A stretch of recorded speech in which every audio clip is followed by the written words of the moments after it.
அனைவருக்கும் வணக்கம்.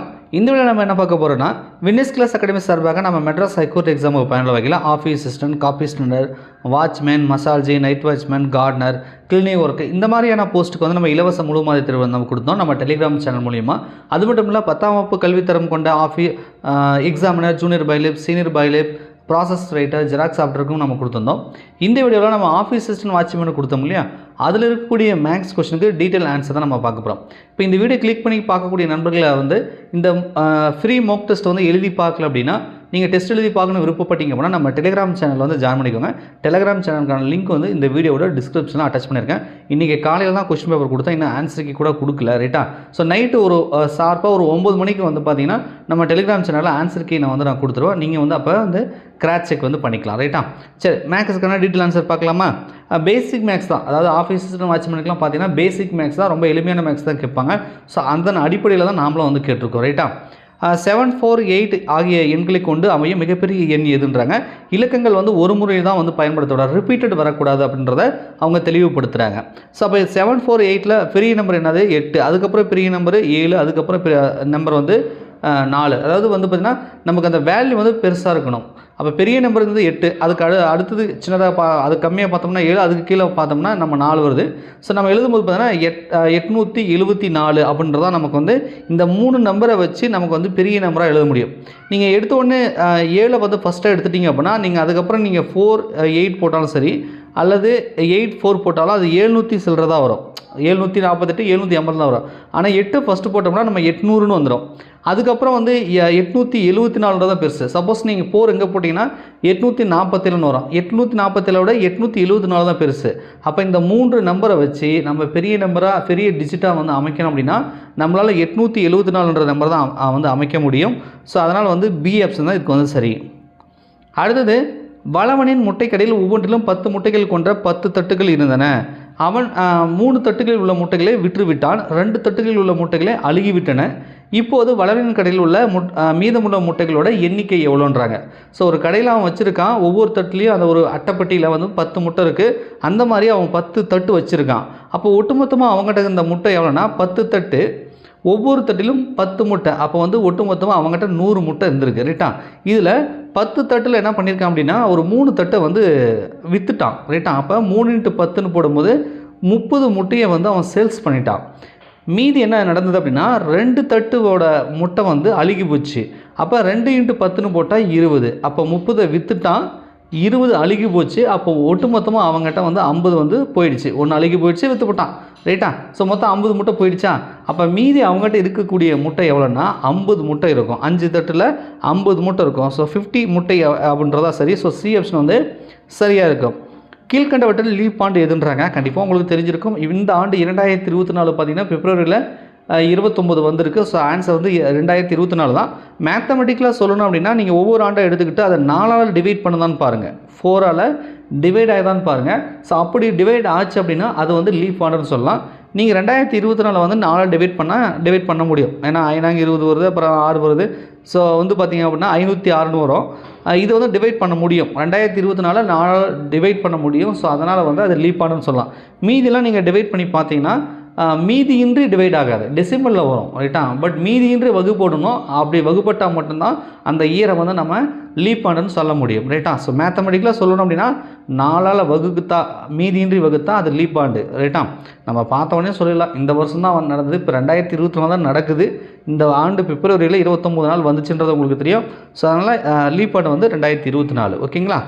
சரி, அடுத்தது, செங்கோதை புத்தக பையை ரூபாய் 210, 30 அப்படின்னா 30 பைசாக்கு ஒரு விளையாட்டு காலனியை வந்து 260, 20க்கு வாங்குகிறார், 20 பைசாக்கு வாங்குகிறார். அவர் கடைக்காரர் வந்து ரூபாய் 500 கொடுத்தார் எனில் கடைக்காரர் அவருக்கு தர வேண்டிய மீதி தொகை எவ்வளவு அப்படின்னு கேட்குறாங்க, ரைட்டா? சரி, அவங்கக்கிட்ட வந்து 500 நோட்டு இருக்குது. ஆனால் 2 பொருள் வாங்குறாங்க, 2 பொருளுக்கான ரேட்டும் கொடுத்துட்டாங்க. அப்போ ஒட்டுமொத்தமாக அவங்க எவ்வளோ கொடுக்கணும்னு தெரிஞ்சதுன்னா கடைக்காரன் வந்து ரெவென்யூ பேலன்ஸ் எவ்வளோ கொடுக்கணும்னு நமக்கு தெரியும். இப்போ இது வந்து கூட்டல் கழித்தல் தான் இல்லையா? அப்போ ரெண்டுத்தையும் ஆட் பண்ணுங்கள். 210, 30 பைசாவா? அடுத்தது 260, 20 பைசா. இதை ஆட் பண்ணிங்க அப்படின்னா இது 50 பைசான்னு வந்துடும். 0, 6, 1, 7, 2, 2, 4. அப்போ 470 ரூபா 50 பைசாவுக்கு வந்து பொருள் வாங்கிட்டாங்க. அப்போ கடைக்காரன் வந்து 470 ரூபா 50 பைசா எடுத்துக்கணும். ஆனால் இவங்க கொடுக்குறது 500 நோட்டை கொடுக்குறாங்க. அப்போ ரிமைனிங் அந்த கடைக்காரன் எவ்வளோ சில்லறை கொடுக்கணும் அப்படின்னா, அந்த கடைக்காரன் என்ன பண்ணணும், 500லேருந்து இந்த 470 ரூபா 50 பைசாவை கழிச்சிடணும். ரைட்டா? இது 00ன்னு போட்டுக்கோங்க. கழித்து பார்க்கலாமா? 0ல் 0 போனால் 0, 0ல் 5 போகாது. பக்கத்தில் பாரோ பண்ணோம், இங்கே 0 இருக்குது, இங்கேயும் 0 இருக்குது. அப்போ இங்கேருந்து பாரோ பண்ணுங்கள். அப்போ இது 4ன்னு வந்துடும், இது 10ன்னு வரும். இங்கேயும் நம்ம பாரோ பண்ணுறதுனால இது 9ன்னு ஆகிடும். இந்த இதில் 10ன்னு வரும், இதையும் நம்ம பாரோ பண்ணி ஆகணும். ஸோ அதனால் வந்து பார்த்திங்கன்னா இது 9ன்னு வந்துடும் இல்லையா? இது 9ன்னு வந்துடும். இப்போ நம்ம இங்கே பாரோ பண்ணதுனால இந்த இடத்துல 10ன்னு வந்துடும். அப்போ 10ல் 5 போனால் 5, இங்கே 9 தான் இருக்குது. ஸோ 9ல் 0 போனால் 9 அப்படியே போட்டுக்கலாம். இந்த இடத்துல 9 இருக்குது, 9ல் 7 போனால் 2 அப்படின்னு நம்மளால் சொல்ல முடியும்.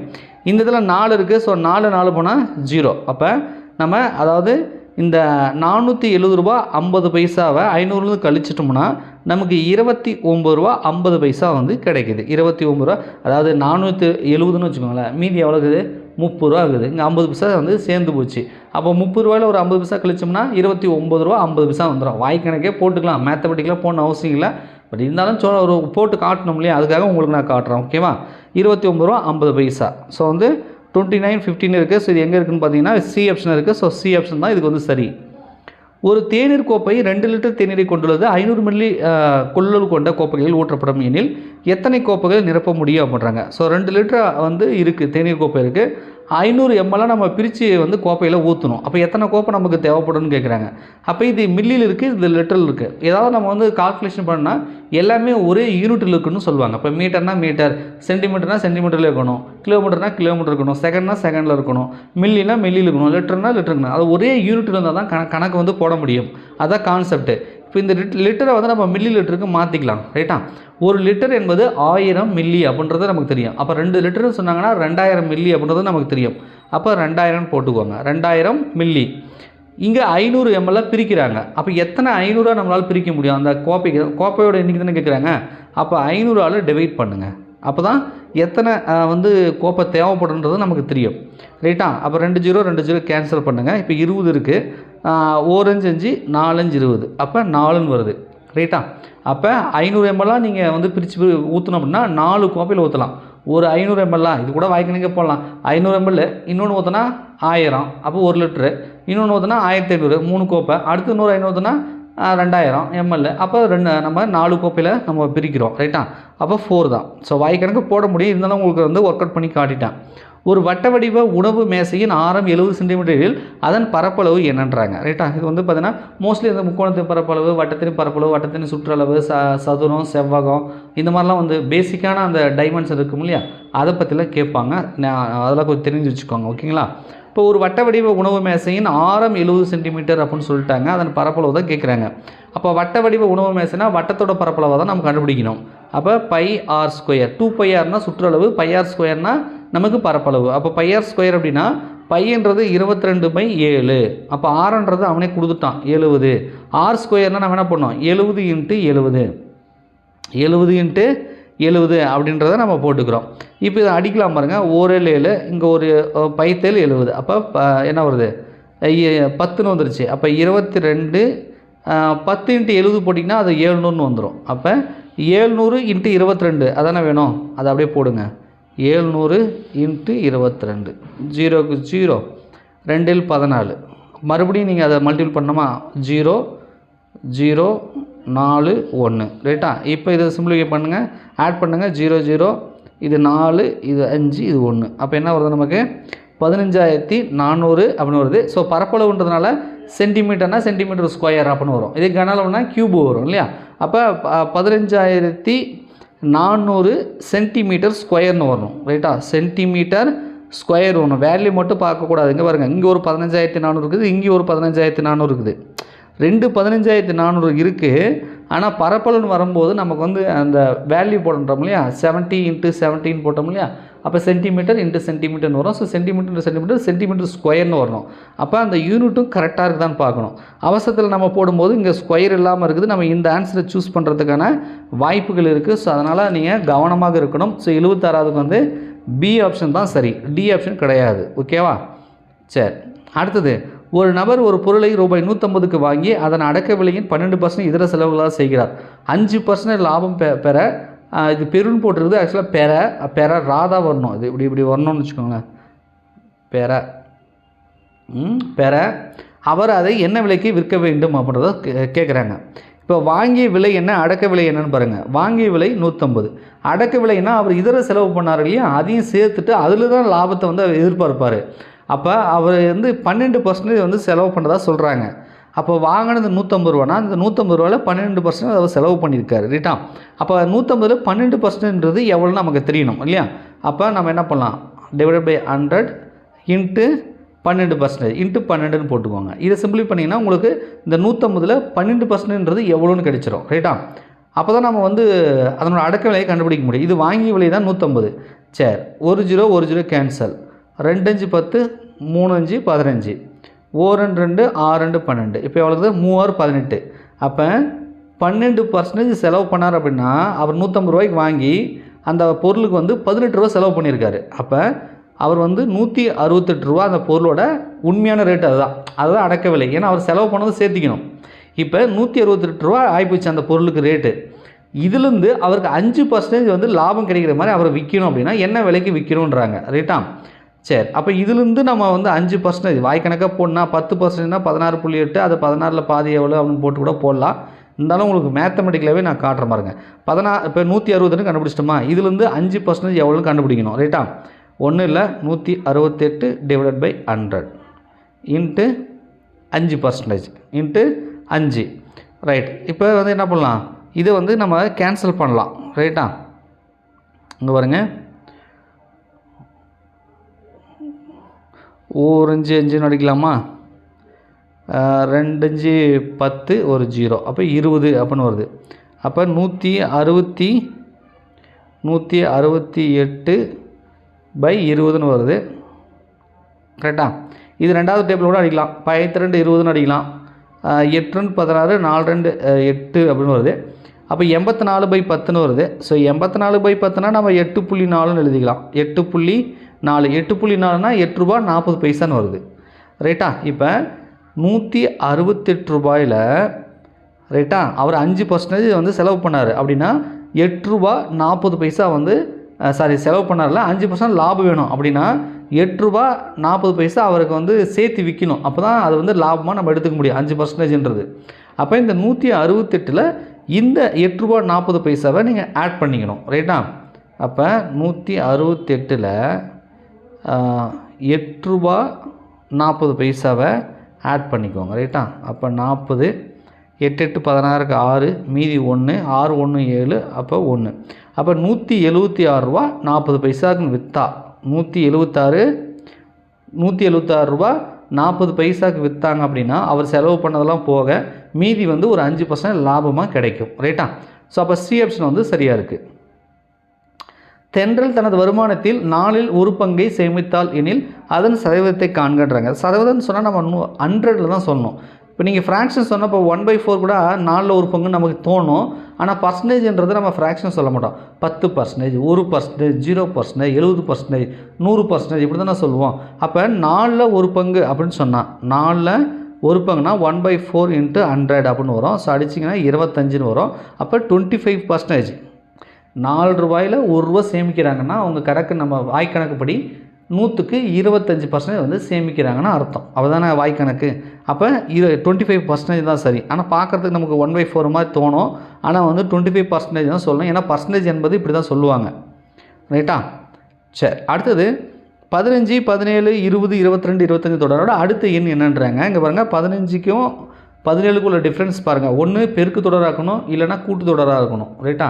ஸோ அது மாதிரி தான் இருக்கும். இது வந்து என்ன தொடர்னா நம்ம அப்படியே அந்த நம்பருக்குள்ள டிஃப்ரென்ஸை கண்டுபிடிச்சாலே ஈஸியாக சொல்ல முடியும்.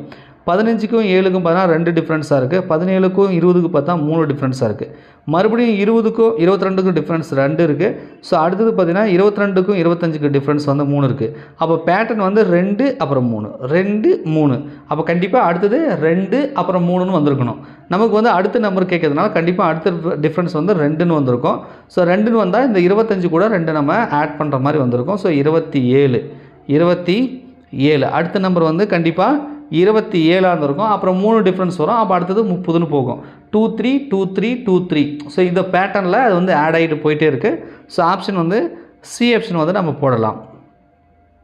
அடுத்தது ஏபிசி, அப்புறம் AA, BB, CC, அப்புறம் AAA, BBB, CCC என்ற அமைப்பில் 25வது உறுப்பு என்னன்றன்னு கேட்குறாங்க. இப்போ முதல்ல இது எத்தனை உறுப்பு இருக்குது அப்படின்றத ஃபஸ்ட் கண்டுபிடிச்சிருவோம். இப்போ ஏபிசி எடுத்தால் உங்களுக்கு 3 வந்துடுது. அப்புறம் AA, BB, CC அப்படின்னு எடுத்திங்கன்னா 2 4 6, இதில் ஒரு 6 உறுப்பு வந்துடுது. அடுத்தது AAA, BBB, CCன்னு வருது. ஸோ இதில் 3 6 9, இது ஒரு 9ன்னு வருது. அப்போ டோட்டலாக நீங்கள் ஆட் பண்ணிங்க அப்படின்னா உங்களுக்கு வந்து மொத்தம் இதிலே வந்து 18 உறுப்பு முடிஞ்சிருச்சு இப்போ இருக்கிற பேட்டர்னில். அடுத்த பேட்டர்ன் எப்படி வரும் அப்படின்னா 4A, AAA, 4A, 4B, ரைட்டா? அடுத்தது 4C, இந்த மாதிரி பேட்டர்ன் வரும். இப்போ இதிலே 18 நம்பர் முடிஞ்சிருச்சு. அப்போ 19 20 21 22 23 24 25. அப்போ 25வது எழுத்து என்ன வருது? 25வது உறுப்பு என்ன வருது? பி வருது. ஸோ அப்போ ஆன்சர் வந்து பி. ஆன்சர்னால் பி ஆப்ஷன் கிடையாது, இந்த பின்னு வரணும். அது வந்து ஏ ஆப்ஷனில் கொடுத்துருக்காங்க. ஸோ ஆன்சர் வந்து ஏ ஆப்ஷன், உறுப்பு வந்து பின்ற உறுப்பு வந்து வரும். ஸோ இதுதான் ரைட்டா. ஸோ ஒரு 10 கொஷின் பேசிக் மேத்தமெட்டிக்ஸில் வந்து கேட்டிருக்கிறோம். ஸோ இந்த மாதிரி தான் கேட்பாங்க.